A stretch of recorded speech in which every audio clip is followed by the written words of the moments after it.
Gauthier, donc c'est parti. Bonjour à tous. Alors je suis Catherine Delorme, je suis la présidente de la Fédération Addiction.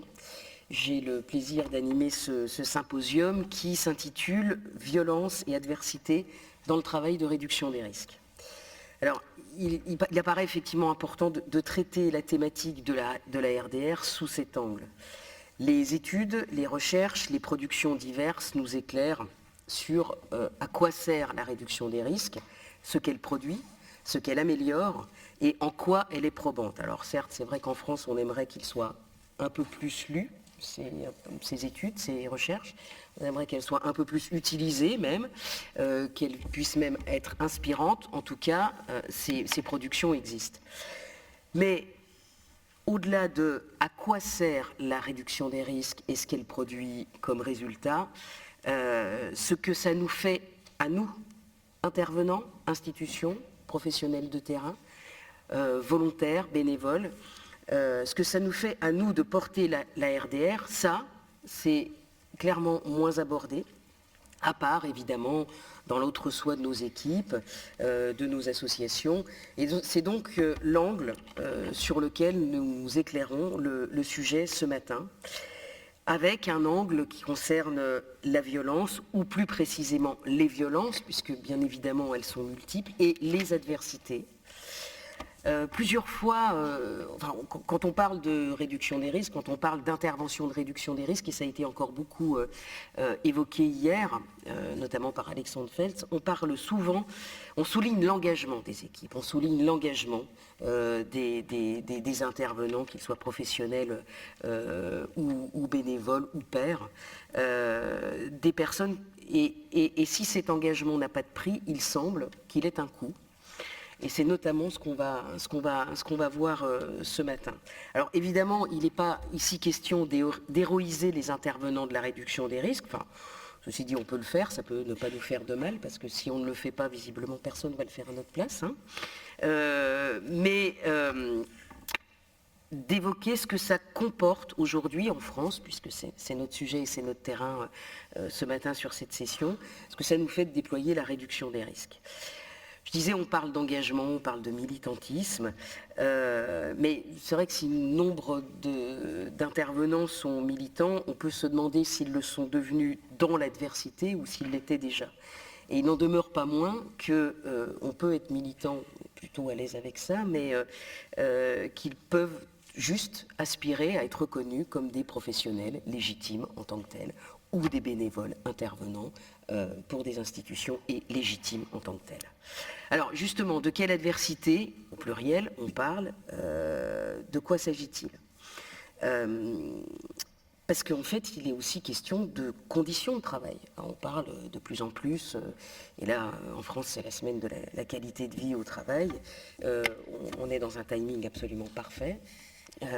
On parle de plus en plus de stress vicariant, on parle de la complexité de la mission auprès d'un public qui présente des problématiques toujours plus complexes, difficiles en termes de précarité, en termes d'absence de ressources, voilà. Mais on a aussi, et on est évidemment confronté à des facteurs qui sont plus exogènes que ceux qui sont liés à la nature de la mission, à la nature de l'accompagnement, des accompagnements.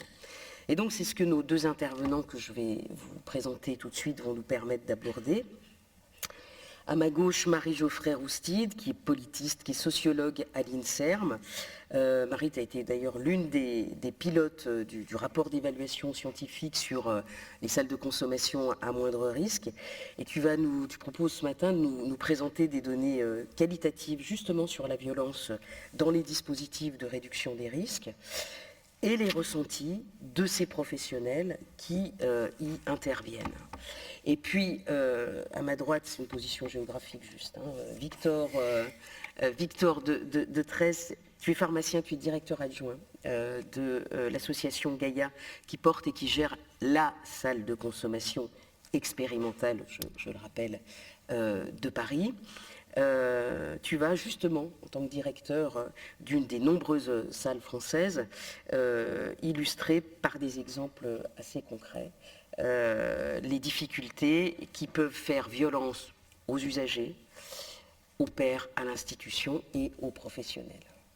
Nous aurons après un temps d'échange, donc je vous invite largement à interagir à l'issue de ces 2 présentations. Donc pour ceux qui étaient là hier, vous avez bien compris, vous n'êtes pas des numéros, mais il va quand même falloir, pour que je vous donne la parole, que j'énonce votre numéro. Donc vous demanderez la parole, mais on reprendra ça, parce qu'au moment où j'énonce le numéro, le micro s'ouvre. Ne me demandez pas comment ça marche, ça relève peut-être de la magie, mais c'est comme ça que ça va se passer. Marie, je te remercie et je te laisse du coup décliner ta présentation. Merci beaucoup Catherine. Tout d'abord, je voulais remercier ITAC, le groupe Pompidou, l'ensemble des organisations qui ont contribué donc à ce beau colloque. Donc je vais vous présenter aujourd'hui des données relatives à une recherche qui démarre. Donc en fait, ce sont des données exploratoires qui portent donc sur la question des violences et des adversités dans les dispositifs de réduction des risques. Et donc la première partie de ce travail porte sur l'expérience des professionnels.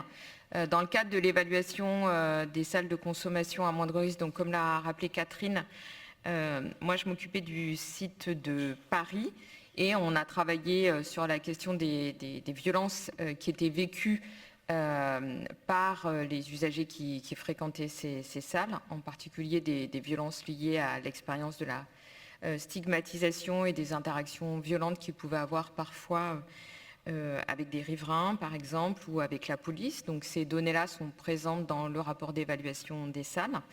Mais là, aujourd'hui, j'ai choisi de vous parler de cet autre projet qui est un nouveau projet en cours. Alors tout d'abord, quelques éléments liés donc, au contexte de recherche. Donc, on parle beaucoup de violences liées aux drogues, on parle beaucoup de violences liées aux drogues dans les médias. On entend souvent notre gouvernement parler des violences liées aux drogues avec cette nouvelle terminologie de narcotrafic. Et donc souvent, les violences liées aux drogues sont présentées autour de la criminalité liée au trafic de stupéfiants. Mais en fait, en pratique, les violences liées aux drogues sont un phénomène qui est multidimensionnel et qui peut concerner différentes sphères liées aux drogues, les dimensions interpersonnelles entre usagers, mais également entre usagers et professionnels, mais aussi les dimensions structurelles et institutionnelles. J'y reviendrai dans ma présentation.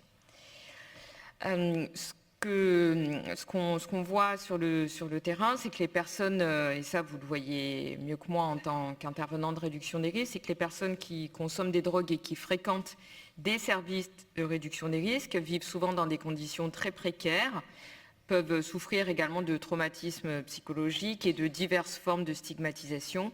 On l'a très bien vu hier dans les différentes présentations qui ont été effectuées et les différents témoignages qu'on a pu entendre. Et en fait, ces différentes formes de vulnérabilité que subissent les personnes consommatrices de substances qui fréquentent les dispositifs de réduction des risques peuvent parfois donner lieu à des épisodes de violence qui peuvent se produire dans la rue en lien avec les conditions de vie, les interactions liées au monde de la rue, mais qui peuvent aussi parfois se produire dans le cadre des services de réduction des risques.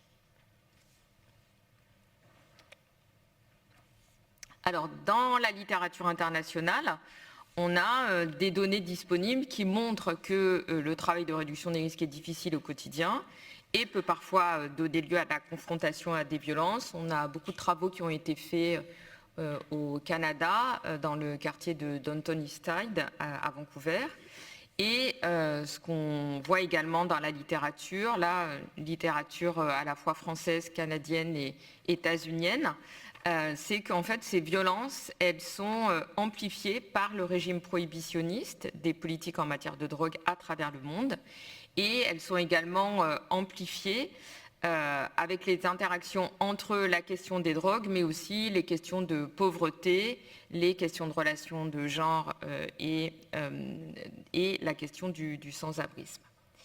Et donc, en France, jusqu'à présent, donc ce sujet était très peu documenté, la question de la violence sur les lieux de travail de réduction des risques. Il y a quelques travaux qui ont été initiés autour de la violence par l'association Opelia, avec laquelle je commence un dialogue aussi autour de ce projet. Et donc dans ce contexte de manque de données de recherche sur cette question, j'ai mis en œuvre un projet de recherche sociologique donc dans le contexte français pour comprendre le contexte dans lequel cette violence se produit, dans les structures de réduction des risques, les différentes formes qu'elle peut prendre, les différentes formes de violence auxquelles les professionnels peuvent être exposés, leurs expériences de cette violence, leur représentation de ces violences et aussi quelles solutions pourraient être mises en œuvre. Alors en termes de cadre conceptuel et méthodologique, donc cette recherche sociologique est une recherche qualitative. Elle a été menée dans différentes villes de France, mais aujourd'hui je vais me centrer essentiellement sur la collecte de données qui a été effectuée sur Paris, qui a inclus des sessions d'observation ethnographique dans les structures de réduction des risques et également la réalisation de 50 entretiens semi-structurés avec différents professionnels de réduction des risques. Alors, j'utilise un cadre conceptuel qui a été développé par Maser et Wilson, qui est le cadre conceptuel de la violence au travail, Violence at Workplace, et qui désigne les actes, je cite, les actes indésirables et récurrents qui causent un préjudice physique, sexuel ou psychologique et qui créent un environnement de travail pénible et qui peuvent affecter les performances professionnelles. Donc ce cadre conceptuel, il fait le constat que la violence existe dans les relations interpersonnelles, mais qu'il ne doit pas se limiter à l'examen de la violence physique, mais qu'il doit également englober la souffrance émotionnelle, la souffrance psychologique et la souffrance sociale. Alors dans ce travail, donc, je propose d'analyser comment les professionnels de réduction des risques identifient les violences auxquelles ils sont confrontés et comment ils interprètent ces situations de violence sur leur lieu de travail. Et donc, dans cette optique, la compréhension de la violence au travail donc, ne va pas se limiter uniquement à la survenue d'actes de violence physique, mais elle s'étend également aux menaces, aux actes de violence sexuelle et psychologique qui créent un environnement de travail pénible avec des implications multiples pour les personnes qui subissent cette violence. Et donc, cette approche de la violence, de manière, c'est une approche plus globale qui propose une approche en fait qui va au-delà de la violence interindividuelle et qui envisage les violences comme un processus socio-culturel et politique. Alors, concernant le plan des résultats d'analyse, donc ce sont des analyses exploratoires, comme je l'évoquais tout à l'heure. Le premier résultat porte sur l'accent que les professionnels mettent sur la violence subie non pas par eux-mêmes, mais par les personnes consommatrices de drogue qu'ils reçoivent dans les services. Le deuxième, c'est l'expérience de la violence liée à un sentiment d'impossibilité à agir. Troisième élément, la normalisation de la violence. Quatrième élément, une violence liée au fait de voir son travail en tant que professionnel de réduction des risques non soutenu. Et enfin, la violence liée au fait de voir son travail non reconnu. Alors, je vais passer au premier axe de résultat. Donc, le fait que les professionnels que j'ai interrogés dans le cadre de ce travail ne parlent pas de la violence, ne parlent pas directement dans les entretiens, en premier lieu dans les entretiens, de la violence et des violences qu'ils subissent eux-mêmes, mais plutôt de la violence qui est subie par les personnes qui consomment des drogues. Alors que moi, dans mon guide d'entretien, je les interrogeais au départ sur les violences qu'ils étaient amenés à subir eux-mêmes en tant que professionnels. Et systématiquement, dans l'entretien, il y avait un déplacement qui était opéré par les professionnels que j'ai suivi, puisque ce n'était pas un questionnaire quantitatif, mais un guide d'entretien qui s'appuyait sur les ressentis et les expériences des personnes interrogées. Donc en fait, je les ai laissés déployer ce qu'ils souhaitaient déployer. Et en fait, ce qu'ils ont souhaité déployer dans les entretiens, c'est de souligner que ce qui était le plus important pour eux à évoquer, c'était la violence subie par les personnes qui consomment des drogues et qui fréquentent les structures de réduction des risques. Et également la détresse émotionnelle qu'ils ressentent eux-mêmes en écoutant ces récits sur leur lieu de travail. Donc très souvent, dans ces entretiens, ce qui est beaucoup ressorti, c'est l'inquiétude de ces professionnels concernant un public particulier, qui est celui des femmes jeunes, des jeunes femmes. En particulier, alors là c'est aussi parce que je présente le terrain parisien, certainement, en particulier donc des femmes jeunes qui consomment du crack et qu'ils décrivent comme subissant de multiples formes de violences, notamment des violences sexuelles, qui sont également exposées à des maladies sexuellement transmissibles et à différentes formes de vulnérabilité. Et donc, en fait, ce qu'on voit dans les entretiens, c'est que le travail auprès des personnes consommatrices de drogue engage très fortement les professionnels, comme Catherine vient de le rappeler, donc il y a un engagement très fort, et qui les amène à être impliqués dans ce qu'on appelle une forme de travail émotionnel, d'après les travaux de Hochschild, qui ont aussi été étudiés récemment en réduction des risques par Caroline Proté et Maïtena Millet. Et donc le travail émotionnel ici renvoie à, je cite, des efforts déployés par les travailleurs pour afficher des émotions qui leur sont aussi dictées par des normes culturelles et sociales liées à la situation de travail et également l'ensemble des efforts d'autorégulation interne liés à ces émotions au travail qu'ils vont mettre en place pour essayer de s'adapter. Alors, lors des entretiens, un travailleur social ayant 15 ans d'expérience relate une expérience de travail éprouvante auprès d'une des personnes qu'il a été amené à suivre, une situation qu'il décrit avec un discours très précis sur des événements terribles qui sont survenus dans cet accompagnement, mais avec aussi une forme de mise à distance des émotions. Et donc, en fait, à la fin de cette description, le professionnel va qualifier lui-même cette situation de travail de violente. Donc je cite cet extrait d'entretien. Donc il m'explique qu'il y a eu un cas dramatique, celui d'une femme que nous suivions beaucoup parce qu'elle était enceinte, une jeune femme qui était comme une enfant, en tout cas qui était très défensive, très violente au début, mais il ne donne pas de précision sur les actes, sur les violences de cette personne. Il dit avec cette grossesse, nous avons pu la soutenir, puis une deuxième grossesse est survenue et nous avons même pu l'aider à interrompre celle-ci avec des liens très forts avec elle par la suite. Nous avons perdu cette femme. Elle a contracté le VIH l'année dernière à la Porte de la Chapelle, qui est un lieu de consommation de drogue dans le nord-est de Paris. Elle était séronégative depuis des années, elle a contracté le VIH. C'était une tragédie, c'était violent. Mais vous voyez dans ce discours, donc qui est très précis sur la survenue de différents éléments.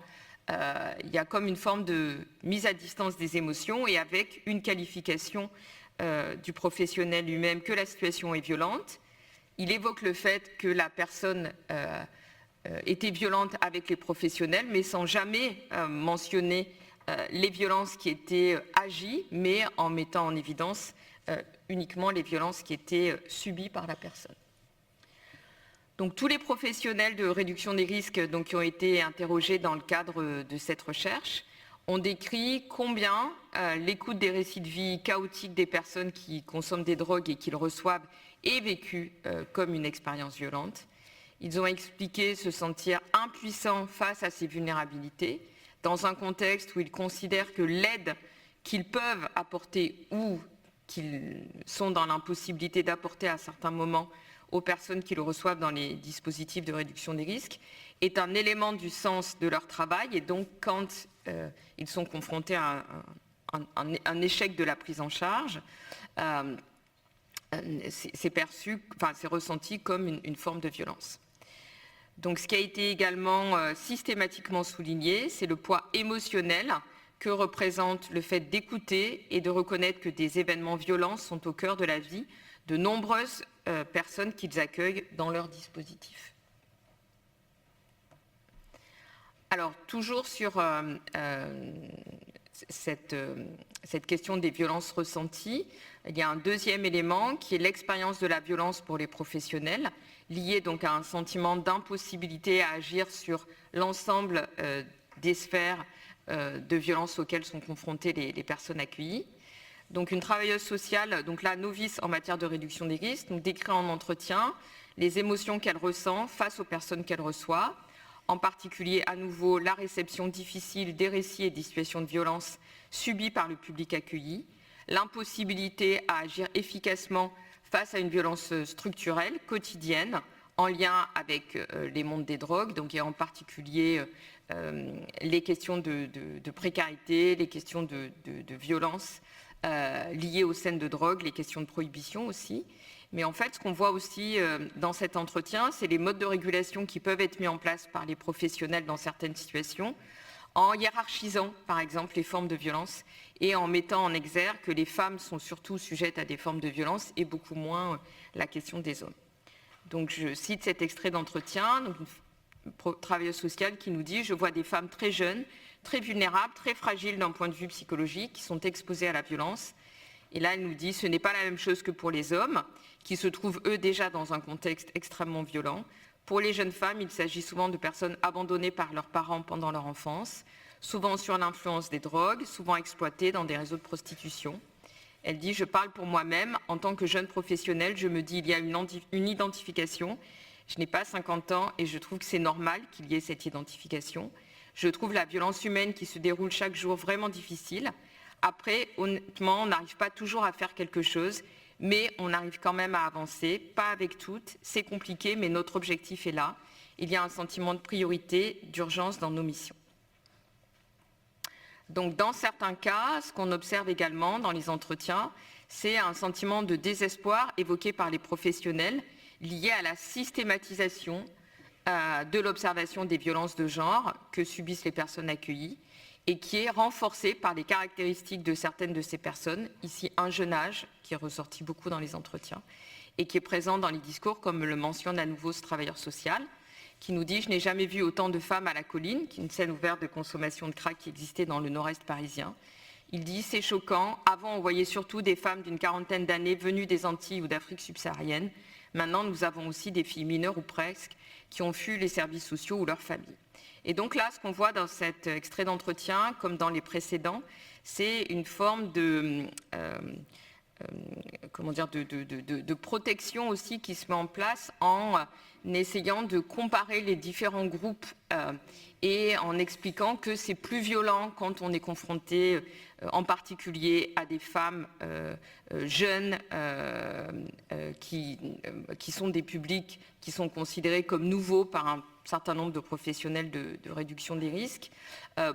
Mais quand on approfondit les entretiens, en fait, on se rend compte qu'au fur et à mesure de l'entretien, l'ensemble des expériences qui sont relatées par les personnes, quelles que soient leurs caractéristiques, sont également vécues comme des formes de violence. Alors un autre élément, un autre axe d'entretien, c'est la question de la normalisation de la violence.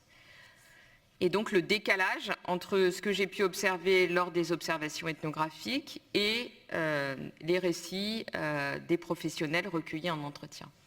Donc au cours de mes observations ethnographiques, j'ai pu constater la récurrence de scènes de violence verbale et symbolique, moins de violences physiques toutefois quand j'étais présente, mais par contre des violences physiques rapportées lors de réunions d'équipe.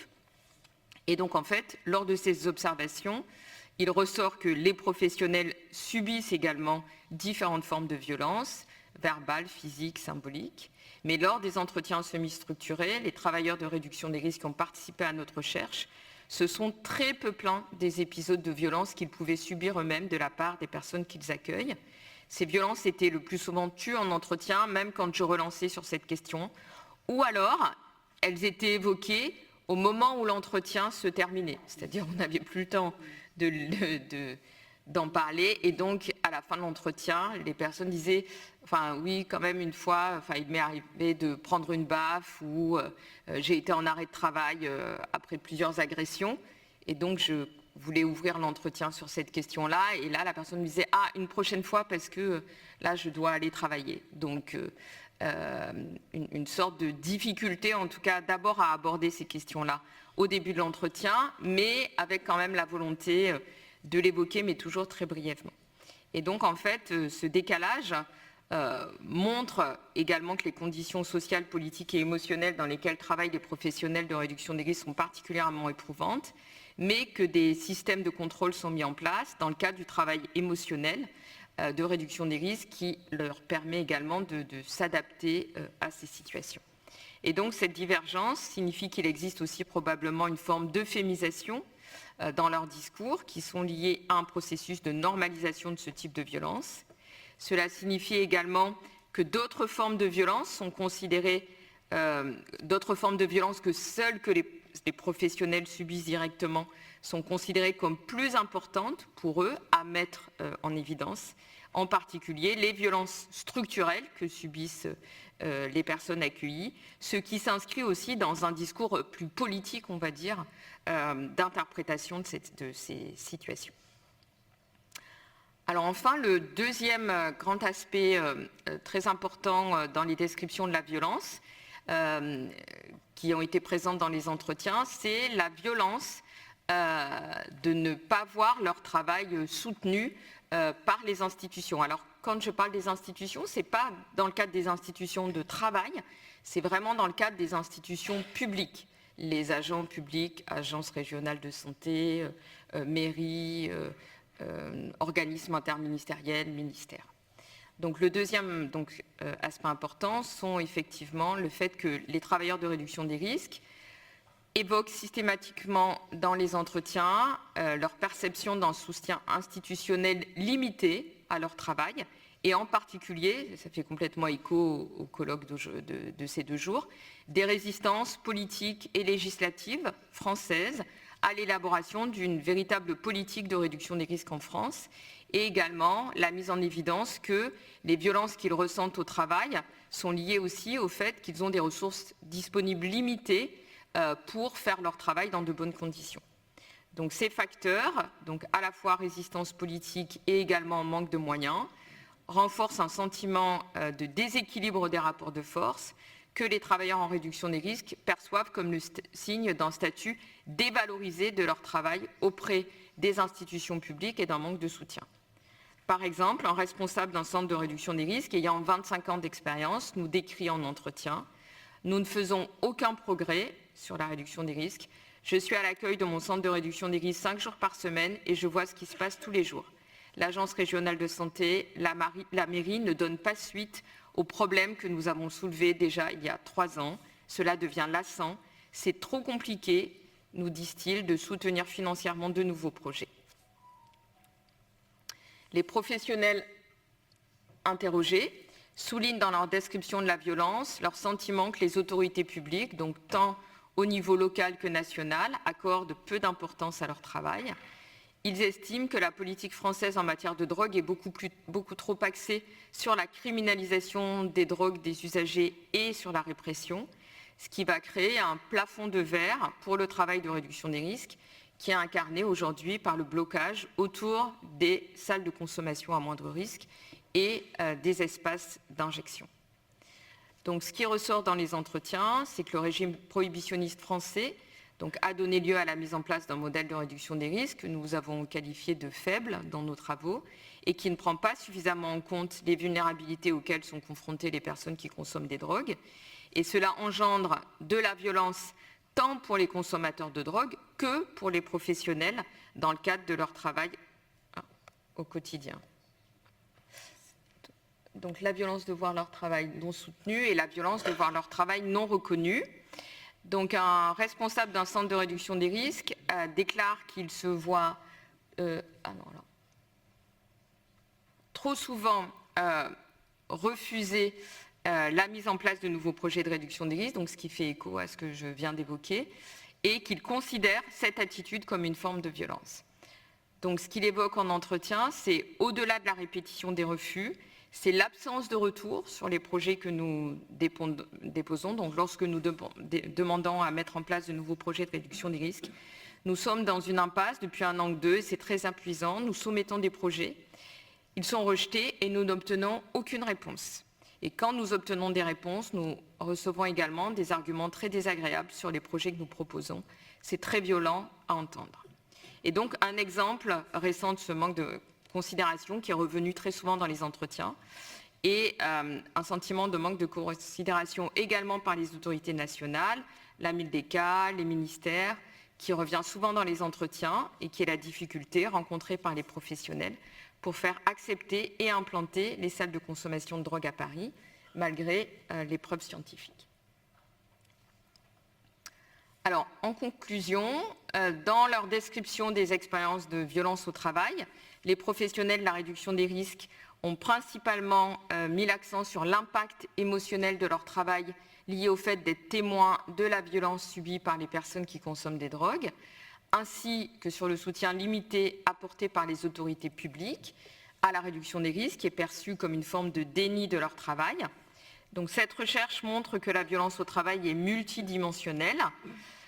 À ce jour, la plupart des recherches disponibles ont principalement établi un lien entre la violence attribuée au comportement des clients, des personnes reçues, ce qui peut s'expliquer aussi principalement par des situations d'extrême précarité, des problèmes de santé mentale, des expériences de stigmatisation et la criminalisation de la consommation de drogue. Donc il ne fait aucun doute que les travailleurs en réduction des risques sont confrontés à la violence des personnes qu'ils accueillent, en particulier très souvent à de la violence verbale. Et nous allons retravailler donc cette dimension dans la deuxième partie donc de notre recherche, avec l'idée de mettre en place, au-delà des entretiens, des focus group pour permettre aux professionnels d'échanger sur ces questions de violence qu'ils subissent également eux-mêmes au-delà des récits, au-delà des violences institutionnelles, et également la mise en place de consensus group pour proposer des solutions à mettre en œuvre en lien avec les cultures de travail. Et donc, en fait, le problème auquel on est confronté dans la littérature disponible, c'est que quand on se concentre uniquement sur la violence des personnes accueillies, cela ne reflète pas de manière adéquate l'ensemble du continuum de la violence. Et donc, nos recherches ont montré que ce n'est pas tant le comportement des clients en soi que l'impact émotionnel des récits auxquels les travailleurs de réduction des risques sont exposés sur leur lieu de travail, avec la mise en place donc, du syndrome vicariant, donc, qui a été évoqué par Catherine, mais qui est mobilisé en psychologie, et donc nous mobilisons moins dans le cadre de notre travail sociologique, mais qui par ailleurs est un concept très intéressant.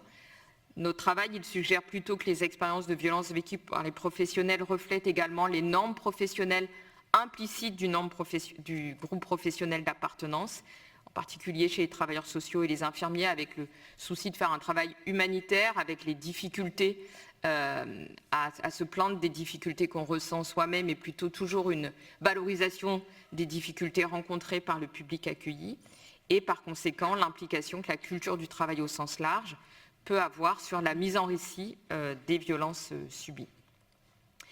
Et donc, associé au sentiment que la politique de réduction des risques n'est pas vraiment une priorité pour les autorités françaises, donc c'est la manière dont cela est vécu par les professionnels de réduction des risques, tous ces aspects vont renforcer des inégalités existantes en matière de pouvoir et de contrôle entre les travailleurs et vont augmenter leur expérience de la violence sur le lieu de travail. Donc les enjeux de reconnaissance du travail de réduction des risques sont un élément extrêmement important concernant la prise en compte de la violence sur le lieu de travail. Alors pour terminer, donc, je remercie donc, tous les travailleurs en réduction des risques qui ont accepté de participer à cette recherche, la Fédération Addiction qui nous offre la possibilité d'étendre nos recherches à plusieurs contextes français, plusieurs villes françaises au cours des Printemps chez moi, et je remercie également mon collègue Guillaume Dumont pour les discussions fructueuses que nous avons eues sur le concept de violence au travail. Et donc, si vous souhaitez poursuivre la discussion sur ce sujet, n'hésitez pas à me contacter par mail. Merci pour votre attention.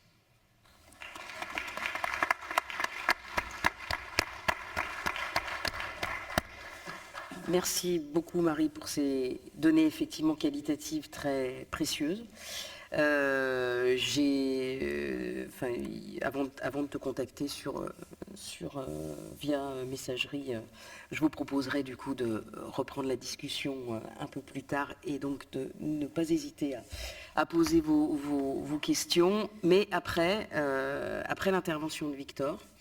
Donc Victor, on te laisse la parole sur des éléments très situés au sein de la salle de consommation parisienne. Merci beaucoup. Oui, mon intervention complète un petit peu celle de Marie.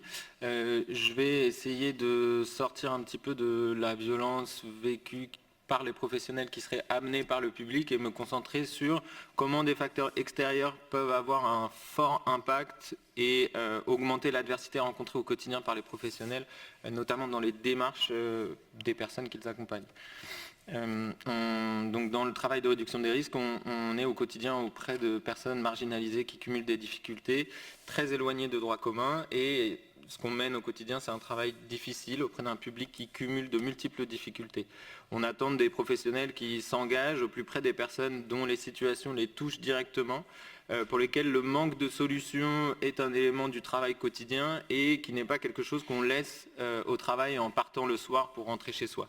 Il s'agit de missions importantes, de responsabilités qui ont un fort impact sur la santé mentale des personnes qui les portent. Et encore une fois, ces difficultés ne s'arrêtent pas à l'exercice du quotidien. L'adversité et la violence sont des éléments de la pratique dans la réduction des risques qu'on rencontre tous les jours, et je vais essayer dans mon intervention de préciser à quel niveau on peut placer certains facteurs qui sont perçus quotidiennement par les acteurs et les actrices de terrain. Donc je vais essayer de détailler des facteurs externes très larges, concentrer un petit peu sur des facteurs externes plus locaux et enfin m'intéresser aux facteurs internes sur les structures qui vont avoir un impact sur la santé mentale et le ressenti d'adversité des professionnels de terrain. Je voudrais commencer d'abord par l'impact des politiques publiques. Sur les politiques publiques qui concernent l'usage de drogue, on constate tous l'importance accordée à la médiatisation et au financement de la lutte contre les trafics, lorsque l'on met en lien cet investissement pour l'accompagnement, le parcours de soins et la réduction des risques pour les personnes usagères de drogue. On se retrouve parfois à entendre des discours qui opposent quasiment ces deux politiques, et ce qui témoigne d'une perception permissive, voire laxiste, de l'accompagnement des personnes consommatrices, qui va de fait, avoir une posture un petit peu négligente vis-à-vis de notre travail. Cette moindre médiatisation, la connaissance faible de nos missions, voire nulle dans le gros public et les acteurs politiques, qui ont une perception de la RDR qui se limite très souvent à la gestion de maladies infectieuses et de tranquillité publique.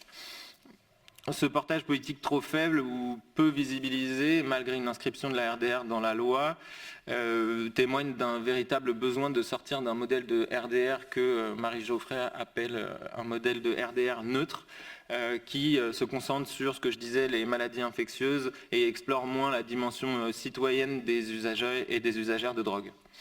Pour le grand public, lorsqu'on aborde, dans les rares moments où on aborde la question des addictions et de la consommation, pour rester consensuel, on parlera des addictions, des soins, sans précision, sans pédagogie, sans parler d'engagement sur la durée et encore moins de temporalité pour ces soins.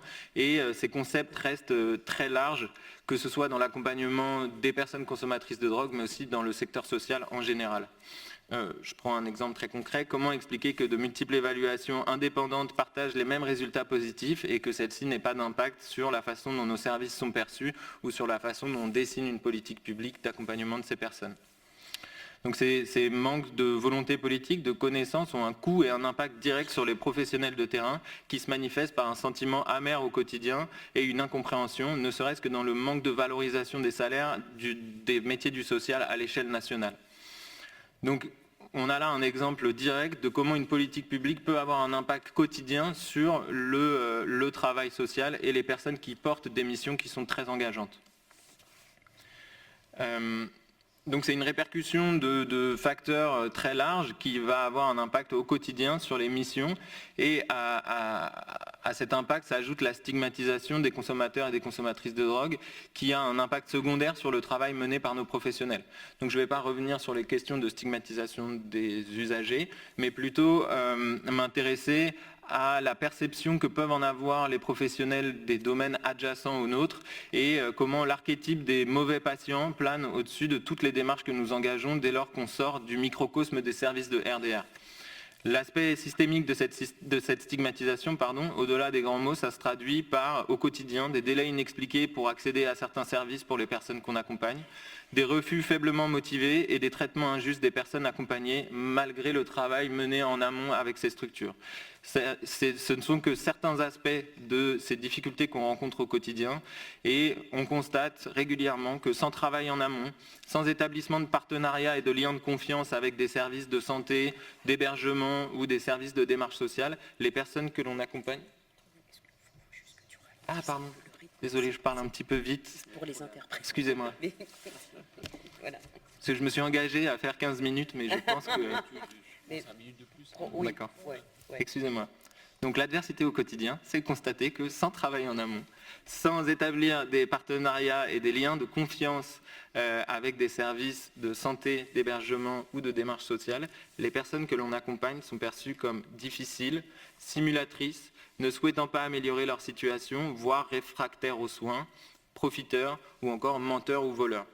Ce n'est pas des mots qui sont prononcés, mais c'est la façon de traiter les personnes qu'on accompagne, c'est la façon de recevoir les messages de nos assistantes de service social, la façon de percevoir les patients qu'on cherche à adresser vers des services qui sont adaptés et pour lesquels néanmoins on peine à trouver accès. Donc c'est des difficultés à des niveaux très variés qui sont rencontrés au quotidien, lors d'appels à des services, lors de réunions de synthèse, durant des accompagnements sur des services adaptés. Alors ça ne se limite pas uniquement au terrain, Marie en parlait tout à l'heure, au niveau des directions d'établissement par exemple, lors de réunions publiques, c'est la suspicion d'un laxisme, une remise en question de notre engagement vis-à-vis de la santé publique, ou encore des doutes concernant nos diagnostics de terrain qui émaillent les discussions et qui nous font rencontrer des difficultés pour faire émerger de nouveaux dispositifs qui seraient adaptés aux situations actuelles. Cette stigmatisation des professionnels dans un secteur mal compris est une conséquence directe des points précédents dont je parlais sur la politique globale. On peut retenir un exemple clé, je parlais de services adjacents à la RDR. Alors il y a un atelier tout à l'heure en ce moment sur le lien avec la psychiatrie. L'articulation entre RDR et psychiatrie, c'est un sujet dont on parle régulièrement et nos médecins au quotidien voient une remise en question de leur diagnostic, une remise en question de l'accompagnement qui a été mené jusqu'alors par les personnes qui vont les recevoir, mettant en difficulté des démarches par manque de connaissance des spécificités de notre public, voire par manque de volonté de s'accorder entre professionnels du soin. Cette fois-ci, je vais recentrer un petit peu et me rapprocher des facteurs internes de l'adversité. Alors, on en a parlé tout à l'heure, au sein des services, une partie des difficultés touche aux spécificités du public que nous accueillons, exposant avec intensité nos équipes au cumul de problématiques des personnes que l'on accueille, qu'elles soient de l'ordre de la santé, psychique, sociale ou pénale, des vécus de violence qui leur sont rapportés, des difficultés d'un quotidien empreint d'illégalité et de stigmatisation, et aussi une exposition, comme l'a décrit Marie, à de multiples violences, qu'elles soient symboliques, institutionnelles, physiques et sexuelles. Cependant, la difficulté du travail ne s'arrête pas à ces situations. On l'a vu, l'adversité perçue par les professionnels dépasse largement les portes de nos services et je n'insisterai pas assez sur l'impact massif du manque de solutions que l'on a à apporter aux personnes qui viennent déposer certaines demandes.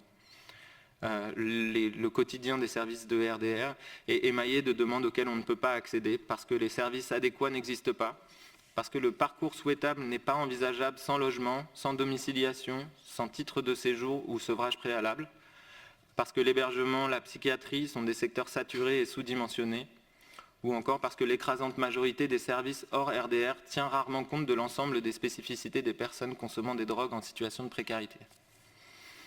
Ça se traduit directement dans le parcours des personnes qu'on accompagne, que ce soit par des retours à la rue ponctuels, des mises en échec d'accompagnement qui ont mené à une demande de ces personnes au bout d'un long travail et prolongent l'errance et des parcours en dents de scie de personnes qu'on accompagne pendant des années. Alors certes, cette clinique de la précarité, avec toutes ses limites, est stimulante, engageante dans sa dimension de débrouille, de bricolage, dans les aspects militants et peut motiver des professionnels à s'engager à fond. Cependant, son aspect difficile, isolé, avec peu de perspectives, que ce soit professionnel, d'évolution ou encore salarial, comme je le disais tout à l'heure, s'accompagne d'un fort sentiment d'injustice qui peut raccourcir les parcours professionnels de personnes qui souhaiteraient s'engager. Or, il est clair que dans la clinique de la réduction des risques, une clinique du lien fort à un public en rupture avec le droit commun, une clinique de la relation ne peut qu'être fragilisée par un turnover, un sous-effectif et un manque de moyens humains à consacrer aux accompagnements de fond dont les efforts se poursuivent sur plusieurs années. Il est maintenant évident, à ce stade de la présentation, que les politiques publiques et la réflexion sur leur articulation ont un impact concret sur les pratiques et l'efficacité des actions de terrain que l'on mène au quotidien. Maintenant, si on s'attache aux conséquences sur les professionnels, on peut voir sur les quelques décennies passées qu'on est passé d'un domaine concentré autour d'acteurs et d'actrices militants qui ont laissé progressivement place à une institutionnalisation de nos services et une formalisation de nos pratiques.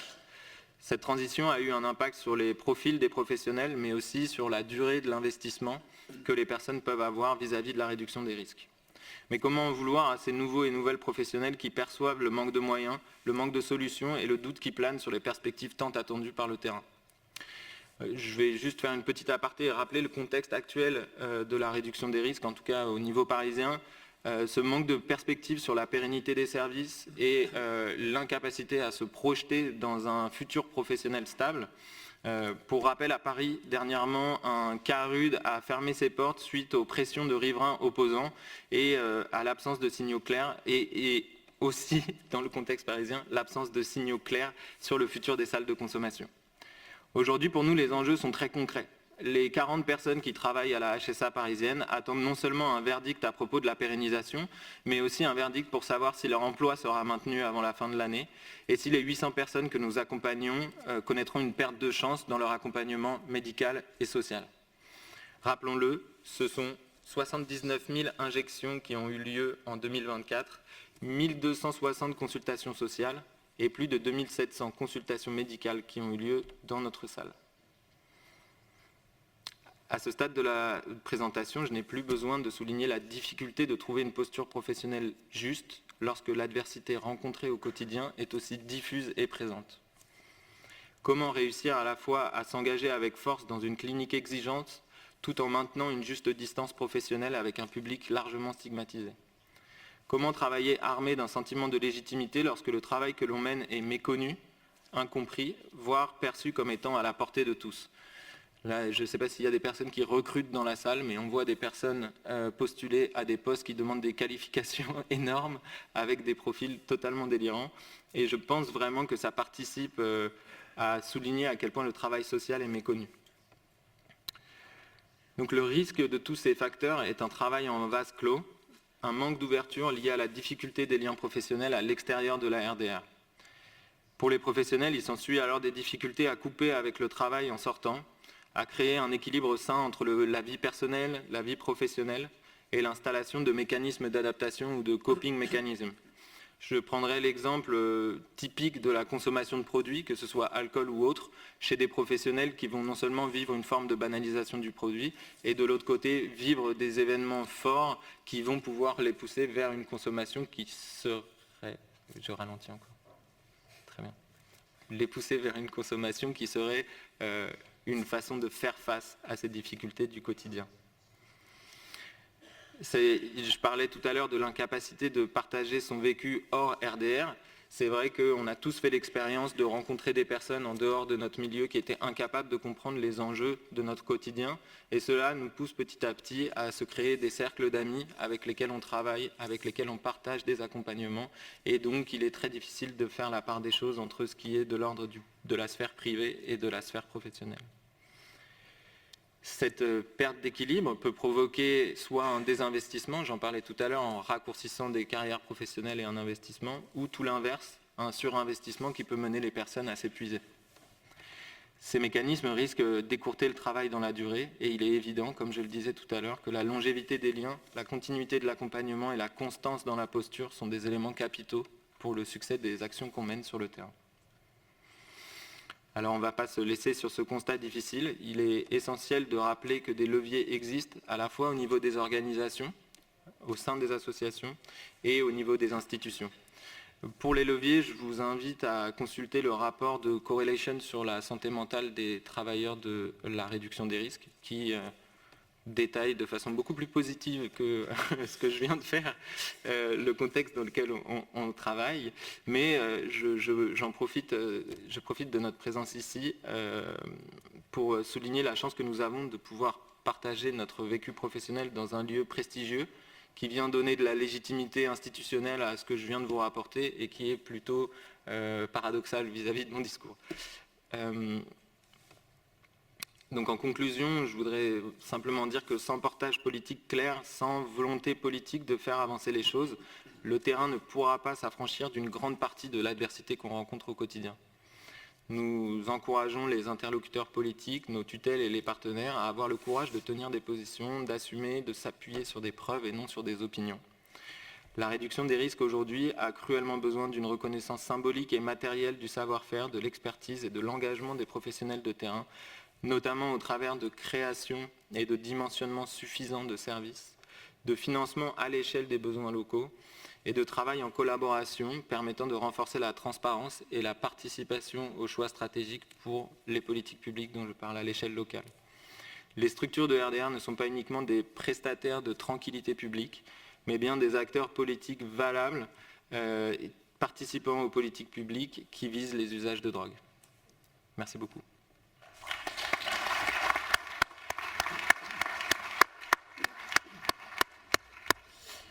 Merci beaucoup Victor. Non mais alors ça a été peut-être un peu douloureux pour les interprètes, mais je pense que tu as pu restituer un propos en effet que j'ai trouvé tout à fait complémentaire avec celui de Marie et vraiment très intéressant, fort édifiant.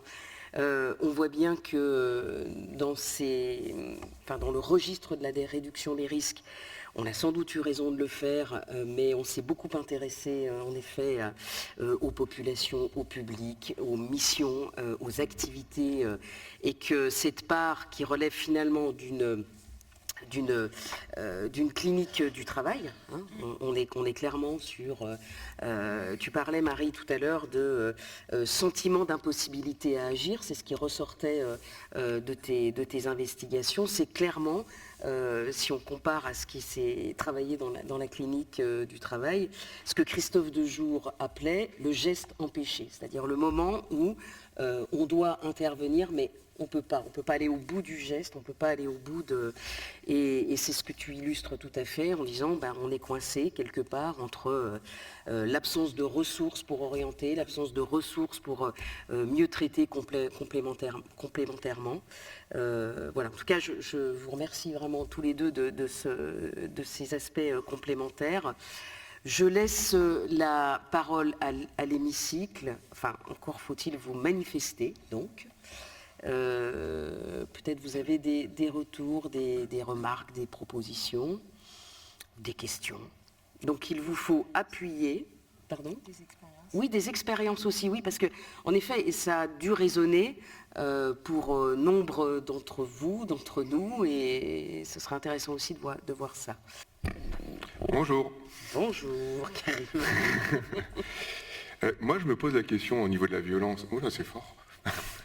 En termes de violence, etc., la réduction des risques en France, alors tu parlais d'une réduction des risques faibles, en fait, comme Neil Hunt, etc., basée sur essentiellement de la santé publique, du soin, etc. Les heures de gloire de la réduction des risques, ça a quand même été les années SIDA. Or, j'ai l'impression qu'on ne travaille pas pour ça. Donc à l'heure actuelle, on a peut-être aussi une dissonance entre finalement une action qu'on va avoir, qui est une action autour des droits humains en termes généraux, etc., et une explication de notre travail qui se base sur justement les maladies infectieuses, le fait qu'il y ait moins de décès, etc., dans un pays où finalement le sida est devenu, pour les consommateurs, marginal, où les OD en France, on a la chance de ne pas en avoir beaucoup, elles sont essentiellement dues de ce que j'ai vu à l'alcool, si on prend vraiment les chiffres.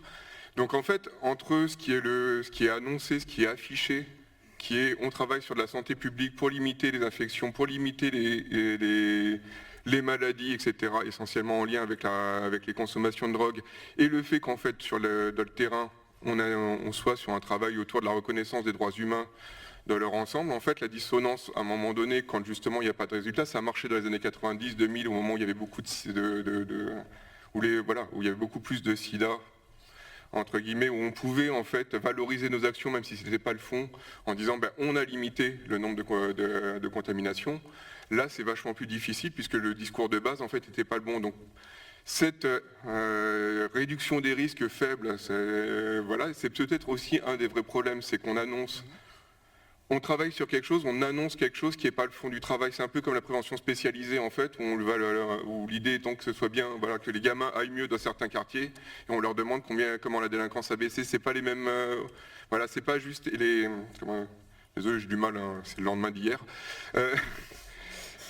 Mais voilà, c'est difficile. Voilà. Est-ce que finalement les indicateurs d'évaluation sont les bons, étant donné que ce n'est pas finalement le but recherché de la réduction des risques? Et c'est peut-être là la dissonance, et c'est peut-être là la difficulté pour nous d'être repérés, de pouvoir expliquer de quel travail on fait, et de pouvoir... voilà. Merci Karim. Je pense qu'on aura répondu tous les deux, mais oui, juste pour répondre à ta question, c'est effectivement ce qu'on mettait avec Victor en évidence, avec le qualificatif soit de faible, soit de neutre. Les deux sont possibles. C'est-à-dire qu'il y a une dissonance. Alors, il ne faut pas oublier quand même que dans les violences, alors là, je ne l'ai pas présenté, mais dans la poursuite du terrain, c'est quelque chose qui ressort. Il y a quand même encore des personnes qui meurent du VIH. On l'a vu dans les entretiens, il y a des personnes qui meurent d'hépatite C et il y a des personnes qui meurent d'overdose. Et donc, en fait, les décès des personnes qui fréquentent les centres sont aussi des expériences à vivre extrêmement violentes pour les professionnels de réduction des risques. Mais il y a un indicateur, alors moi j'y suis confrontée aussi dans le cadre de la recherche, même si dans la recherche on a une liberté beaucoup plus forte, je pense aussi sur cette question-là. Mais je vois quand on m'a demandé par exemple de travailler sur l'évaluation des salles de consommation à moindre risque, les indicateurs qui avaient été fixés, c'était réduction du nombre d'overdoses, réduction du nombre de maladies infectieuses, réduction des injections dans l'espace public et la question de la réduction des actes de délinquance, alors qu'au bout du compte, ces indicateurs sont certes importants, mais la qualité de l'accompagnement, la manière dont les personnes ont le sentiment d'être accompagnées, de se rétablir au sens réduction des risques à l'intérieur des services, au sens d'aller mieux, sont des indicateurs que nous, on a intégrés d'ailleurs dans une nouvelle évaluation qu'on fait des salles de consommation, où on s'est détaché de ces indicateurs quantitatifs liés à la performance de l'action publique, on va dire, pour regarder des indicateurs qu'on a définis d'ailleurs avec les équipes de Gaïa et d'ITAC au sein de cette enquête Bibop là, qu'on fait avec Laurence Lalanne, Pierre-Éric Lutz et Benjamin Roland, pour justement être au plus près du travail véritable de réduction des risques et de ce qui fait sens aussi pour les personnes accueillies. Parce qu'on l'a vu hier à travers les expériences qui étaient partagées. Quand on demande aux personnes qui fréquentent les dispositifs de réduction des risques qu'est-ce qu'elles y trouvent, elles parlent de chaleur humaine, d'attention à l'autre, et pas uniquement de j'y trouve des seringues propres, il y a de l'analoxone. Voilà, donc ces éléments-là doivent être pris en compte. Et effectivement, cette dissonance, comme tu le dis et comme on l'a montré tous les deux, elle donne lieu à une perte de sens en fait. Et se dire, en gros, qu'est-ce que je fais là ? C'est-à-dire que... Et alors, ce qui est intéressant, par contre, parce que je parlais de Guillaume Dumont, on a fait une comparaison entre l'Espagne entre Barcelone et Paris, dans un article qui, j'espère, va sortir bientôt. Et donc, à Paris, ne ressortait pas... donc, à Barcelone, les dispositifs de réduction des risques sont des dispositifs étatiques municipaux, donc beaucoup plus marqués par, justement... ces indicateurs, alors qu'à Paris, et c'est d'ailleurs le cas dans d'autres villes en France, mais les opérateurs qui gèrent les dispositifs de réduction des risques ne sont pas directement l'État. L'État finance. Et donc, en fait, il y avait beaucoup moins de plaintes à Paris. Il n'y avait pas de sentiment de ne pas être soutenu par les structures. Parce qu'on voyait que les cultures des structures qui portent les dispositifs de réduction des risques était tout à fait en accord avec le sens que les travailleurs de réduction des risques voulaient donner à leur travail, parce que justement, ils n'étaient pas directement gérés par l'État, mais qu'il y avait cet intermédiaire associatif plus militant, on va dire, et plus centré sur cette question de l'accompagnement, qui diminuait un peu le sentiment de souffrance au travail par rapport à ce qui était observé à Barcelone par mon collègue Guillaume Dumont. Mais effectivement, c'est un élément essentiel. Je pense qu'il y a aussi une part de ce que je disais tout à l'heure à propos du mauvais patient, dans le sens où on ne peut pas lui donner ce qu'il veut sans qu'il prenne quelque chose qu'il doit prendre. Je ne sais pas si je suis très clair. Mais c'est-à-dire que si on avait simplement des indicateurs de satisfaction des usagers de drogue, on serait irrecevable, alors par nos tutelles d'une part, mais par les riverains opposants par ailleurs.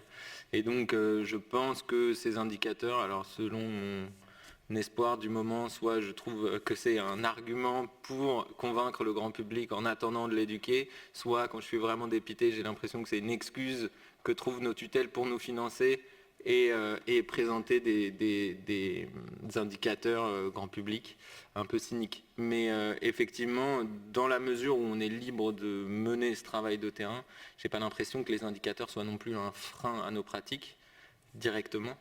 Néanmoins, ça reste la façon dont le grand public perçoit nos actions, et en ça, c'est limitant sur les perspectives qu'on pourra trouver plus tard à développer la satisfaction des bénéficiaires, en fait. Merci à tous les deux. Le 414, je vais faire un loto, moi, je pense. Hello. Thank you. I'd maybe like to offer a comment and then possibly get the thoughts of the panel.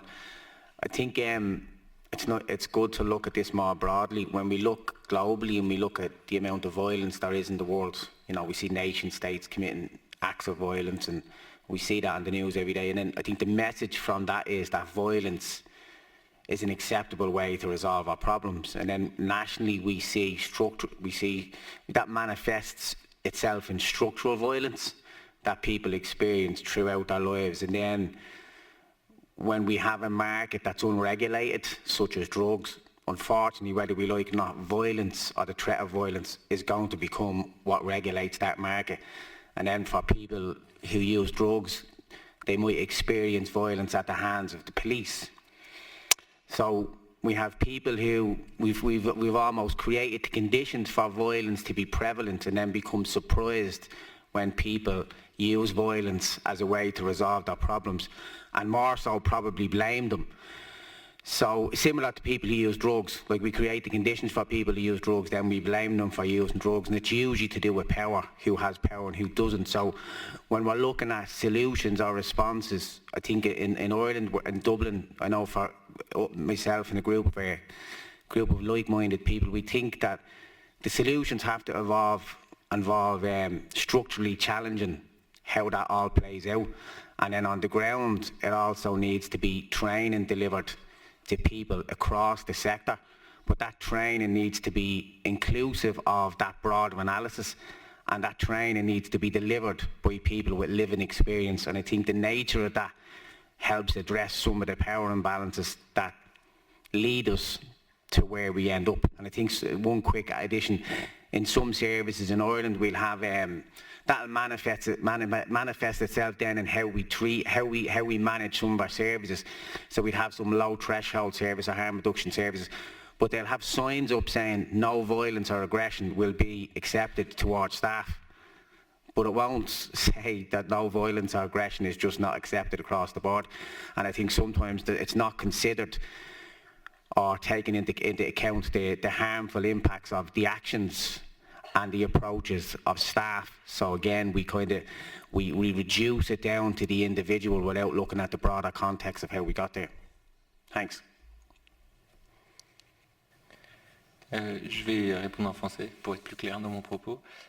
Effectivement, lorsque j'ai parlé de violence et d'adversité, j'ai volontairement exclu la violence des usagers parce que je n'avais pas le temps de m'intéresser aux causes structurelles de cette violence que j'ai très rapidement évoquée en parlant de stigmatisation, qui est une façon très large de se débarrasser d'un sujet profond.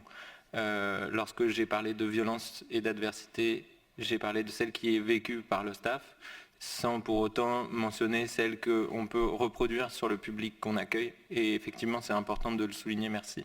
que cette violence existe et qu'on avancera sur cette violence qu'en incluant les personnes qui sont concernées directement par nos services. Au niveau global, vous parliez de la présence globale de violence et comme un moyen d'expression et un moyen de réguler la vie à la rue, mais on le comprend totalement et cette violence est prise en compte dans les services de réduction des risques et peut-être qu'on devrait changer alors les panneaux qui disent pas de violence envers les professionnels en pas de violence tout court. C'est une très bonne suggestion. Merci. Merci. Alors, il y a beaucoup de demandes de parole, donc on va créer de la frustration. Je suis le 305. Oui, bonjour. Ici, sur votre gauche. Je pense qu'il est intéressant que je me présente, surtout suite à l'intervention précédente. Je suis le commissaire divisionnaire paquet de la police de Liège, en Belgique. Donc, c'est intéressant les échanges qui ont lieu pour le moment et depuis 2 jours. La police de Liège soutient de manière générale et globale l'initiative des salles de consommation à moindre risque et plaide pour une structure beaucoup plus large et une approche beaucoup plus large sur le suivi, l'accompagnement de la vie à la rue, on va dire ça de manière générale, avec un rassemblement des structures, avec ce que nous appelons, et le terme est intéressant, partenaires sociaux, puisque nous travaillons avec eux au jour le jour dans le fonctionnement. Je pense que c'était important à préciser. Ça va jusqu'à une tentative de notre côté de comprendre cette réalité, avec l'ambivalence qui est le côté répressif qui est le nôtre forcément, puisque c'est notre travail de base, mais aussi l'accompagnement et la recherche de solutions, puisque la population et les autorités nous demandent de trouver des solutions. Ça, c'est la première chose que je voulais dire. La deuxième chose, c'est une réflexion par rapport à l'étude de Mme... je suis désolé, je ne vais pas retenir votre nom. C'est intéressant de voir que finalement, ce que vous appelez violence, nous appelons ça charge psychosociale dans notre milieu, mais que fondamentalement, elle est reconnue et retrouvée, peut-être pas formulée de la même manière et amenée de la même manière, mais dans les services de police, puisque cette frustration d'exécution, de vider l'océan, ce qu'on appelle vider l'océan à la petite cuillère, se retrouve aussi. Moi, mon propos est plutôt de vous poser une question, parce que je suis très surpris d'abord d'être, j'ai le sentiment que nous sommes les 2 seuls policiers présents dans la réflexion, et je serais surpris de rencontrer d'autres, notamment français, savoir quelle est la relation que les salles de consommation, et non ici parisiennes en l'occurrence, entretiennent avec les services de police. Pour votre information, la salle de consommation liégeoise qui a fermé, donc suite à un changement de majorité et une réorientation des budgets, l'ensemble du personnel a été licencié, la salle est aujourd'hui fermée. Était situé dans le garage d'un de nos commissariats de police. Donc c'était vraiment une collaboration active, puisque les policiers et les intervenants sociaux fumaient la cigarette dans la même cour, échanger entre eux, et donc on avait un partenariat très très poussé, raison de notre présence ici d'ailleurs.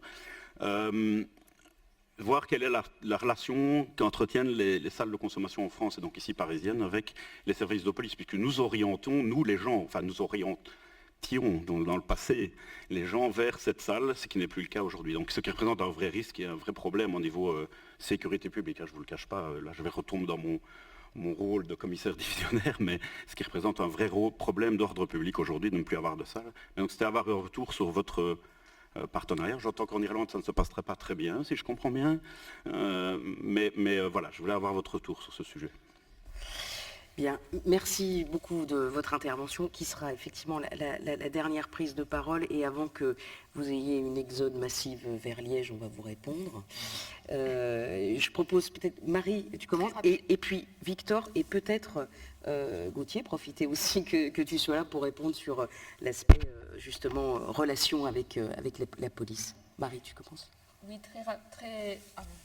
très rapidement, je vais essayer de faire rapide. En fait, merci beaucoup pour votre témoignage. Il se trouve que je suis impliquée dans l'évaluation des salles de consommation à Liège avec l'équipe de Sophie André. Donc j'ai été amenée à rencontrer beaucoup de policiers à Liège et aussi au Danemark. Et effectivement, on voit la manière dont le travail des policiers qui sont sur le terrain est parfois très proche en fait de celle des acteurs de réduction des risques en France. Moi, ce que je voulais dire pour Paris, avant de laisser la parole à Victor sur la salle parisienne, c'est que nous, on a fait des entretiens dans le cadre de l'évaluation des salles, et donc c'est disponible dans notre rapport en ligne, où en fait, le discours policier qu'on recueillait en entretien était complètement différent du discours institutionnel qui est produit par le ministère de l'Intérieur. C'est-à-dire que ça n'avait absolument rien à voir. C'est-à-dire que les policiers qu'on a rencontrés sur le terrain expliquaient qu'ils avaient un droit de réserve et qu'ils ne se positionneraient pas sur ce qu'était la politique française, mais par contre, dans leur discours, ils mettaient en évidence les difficultés qu'ils pouvaient avoir à appliquer sur le terrain ce qu'on leur demandait de faire, et une forme effectivement de souffrance au travail liée aux difficultés des personnes qu'ils étaient amenés à rencontrer, et au fait qu'ils pouvaient orienter des personnes consommatrices de substances vers la salle. Moi, j'ai l'impression aussi qu'en France, ce qui compte beaucoup, c'est, et peut-être dans d'autres pays aussi certainement, c'est l'état d'esprit du commissaire en place.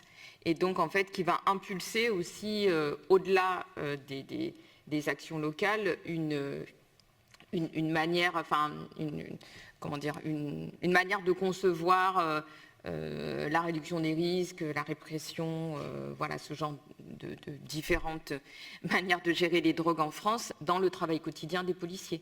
En tout cas, moi je participe au comité de suivi de la salle, et dans le cadre du comité de suivi de la salle, le commissaire du 10e arrondissement, donc tout est consigné ensuite dans des comptes rendus, donc en fait on peut le dire ici, met en évidence l'intérêt de la salle de consommation à moindre risque parisienne. Donc voilà, il y a vraiment un discours de soutien institutionnel qui est très important. Oui, comme retour de terrain, nous, c'est important déjà de reconnaître que le travail qu'on mène autour de la tranquillité publique se fait en partenariat avec la police nationale et municipale. On a des liens étroits qui sont à la fois sur des rencontres régulières avec d'autres acteurs du quartier, puisque nous, on est dans un quartier... Le secteur policier s'appelle les deux gares, donc on a la gare de l'Est, la gare du Nord, et de multiples acteurs associatifs et de la voirie, notamment des parkings autour dans le quartier. Donc tout le monde se réunit régulièrement pour présenter les difficultés liées à la tranquillité publique, où on est passé progressivement de chaque personne marginalisée était présentée comme un craqueux ou un tox, et au cours de plusieurs années de travail et de rencontres régulières, on passe à très rapidement un retour des professionnels, puis le sujet suivant, c'est les trottinettes électriques sur les trottoirs, et maintenant, grâce à ces rencontres régulières, en fait, on a pu faire un travail de médiation avec les partenaires qui pouvaient à la base mal identifier ou avoir un diagnostic faux sur le quartier vis-à-vis des publics qu'on accompagne. Ensuite, on a des rencontres ponctuelles qui peuvent être liées à des événements où nous, on peut être amené à faire des signalements de personnes, pas forcément parce que ce sont des personnes qu'on accompagne, mais des personnes qui vont avoir recours aux raquettes à proximité de la salle, qui vont avoir des pratiques harcelantes vis-à-vis des professionnels. Et dans ce cadre-là, puisque notre capacité d'action se limite aux abords directs de la salle, on peut avoir recours à ces liens. Et puis, quand même, je pense que c'est important de dire qu'il y a plusieurs niveaux dans les relations avec la police. Il y a les polices de proximité, puis il y a la préfecture, et enfin le ministère de l'Intérieur, ce que disait Marie. Il nous est arrivé sur d'autres secteurs, je pense à la Porte de la Chapelle et à l'espace de repos, que des professionnels donc de la police de terrain nous demandent un petit peu discrètement, mais vous ne pourriez pas les laisser fumer à l'intérieur, franchement. On voit qu'il y a une vraie demande des forces de police de justement se débarrasser d'une grande partie de cet océan qu'ils essayent de vider à la petite cuillère. Ils ont bien conscience, pour la plupart, que la consommation dans l'espace public, c'est pas vraiment quelque chose qui relève de leur mission.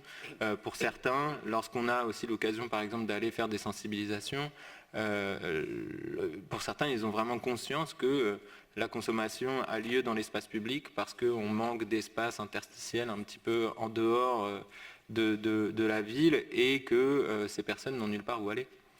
Donc parfois, on a des discussions relativement intéressantes où on partage les mêmes constats sur l'état de la situation en ville.